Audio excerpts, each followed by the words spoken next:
नमस्कार, India publishers association में आपका स्वागत है। मैं हूं doctor Taruna S Gaur. Lead India के फ्रेंचाइजी हैं देवरिया। इन्होंने एक ग्रुप में एक पोस्ट किया था, वो हमें पोस्ट शेयर किया। इसके बाद उत्तर प्रदेश के डिजिटल मीडिया में काफ़ी चिंता और घबराहट है। दरअसल पोस्ट में लखनऊ के पुलिस कमिश्नर ने एक हेल्पलाइन नंबर जारी किया है और उस पर लिखा है कि जो भी फर्जी पत्रकार हैं उनके ऊपर सख्त कार्रवाई होगी और उनको पकड़ा जाएगा। लेकिन मैं ये पूछना चाहती हूँ कि इस बात से आखिर डिजिटल मीडिया को घबराने की आवश्यकता क्या है? उनमें क्यों इतना कंफ्यूजन और कैओस की स्थिति है? ये उन लोगों के लिए है जो फर्जी काम करते हैं और पत्रकार का भेष बनाते हैं। तो ऐसे लोगों पर तो निश्चित रूप से कार्रवाई होनी चाहिए। जितने भी लीड इंडिया के फ्रेंचाइजी हैं उन्हें इस तरह का कोई भय नहीं है। वो आराम से फील्ड में जाते हैं और अपना काम करते हैं। लेकिन मैं आपको, जो लोग अभी लीड इंडिया से नहीं जुड़े हैं या इस तरह के पोस्ट उन्हें भी परेशान कर रहे हैं, तो उनके लिए कुछ टिप्स हैं। सबसे पहले उनको अपना आचरण देखना चाहिए कि वो फील्ड में किस तरह से अपना आचरण करते हैं और उनके जो रिपोर्टर्स हैं वो किस तरह का आचरण यानी कि बिहेव या व्यवहार करते हैं।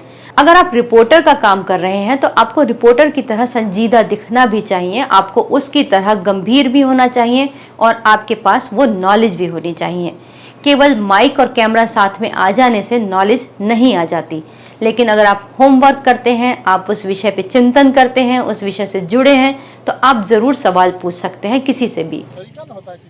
सर क्यों नहीं दीजिएगा बाइट? अगर आप यहाँ इन्वेस्टिगेशन में आए हैं सर, आप इस लाश को देखें, उसके पैकेट में जो पर्चे। अब रही बात सवाल पूछने की, तो ऐसा नहीं कि फील्ड में जो भी मिला उसको जबरदस्ती आप सवाल पूछना शुरू कर दें। आपको ये ध्यान रखना चाहिए कि अगर मान लीजिए आप, सबसे ज़्यादा ऐसा मामला कहाँ पे फंसता है जब पुलिस के साथ इस तरह की कवरेज हो रही होती है। तो जब लोग देखते हैं कि कोई मर्डर केस है या फिर कोई हिंसा हुई है या कोई मारपीट झगड़ा या कुछ भी केस है, एक पक्ष तो हुआ, उन्होंने घटना को देखा, फिर उन्होंने पीड़ितों से बात की। फिर दूसरा पक्ष होता है कि ये मीडिया का काम होता है कि उनको ये जांचना चाहिए कि आखिर फिर इसमें पुलिस ने किस एंगल से एफआईआर दर्ज की, एफआईआर दर्ज हुई या नहीं हुई। अब इस बात को वेरीफाई कैसे करेंगे? इसके दो तरीके हैं, या तो आप थाने जाएंगे या फिर आप वहीं मौजूद मौके पर जो पुलिस मौजूद है उससे बात करेंगे। अब यहाँ पर डेकोरम आता है कि आप किससे बात करेंगे। कई बार ऐसा होता है कि आप फील्ड में हैं, आपने सीधा माइक कांस्टेबल के आगे लगा दिया या एसएचओ के आगे लगा दिया।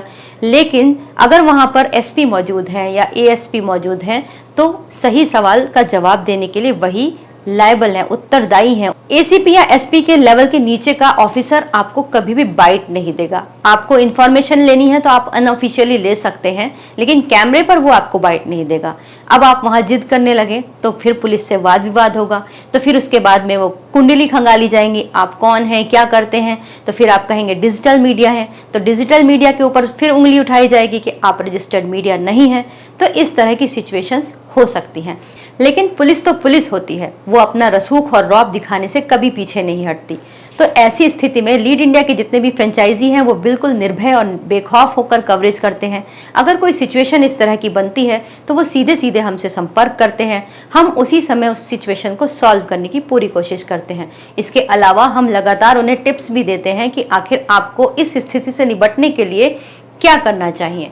तो ये, अगर आप इन सब चीज़ों का ध्यान रखें, जैसे कि ये टिप्स मैंने आपको भी बताए कि आप फील्ड में किस तरह से अपना आचरण, व्यवहार और अपनी नॉलेज को ठीक रखें, इस तरह का काम आप कर सकते हैं। या फिर आप लीड इंडिया के साथ मीडिया टाई अप भी कर सकते हैं। अगर आपको ये वीडियो अच्छा लगे, उपयोगी लगे, तो इसे लाइक कीजिएगा, शेयर कीजिएगा और सब्सक्राइब भी कीजिएगा। वीडियो देखने के लिए बहुत बहुत धन्यवाद।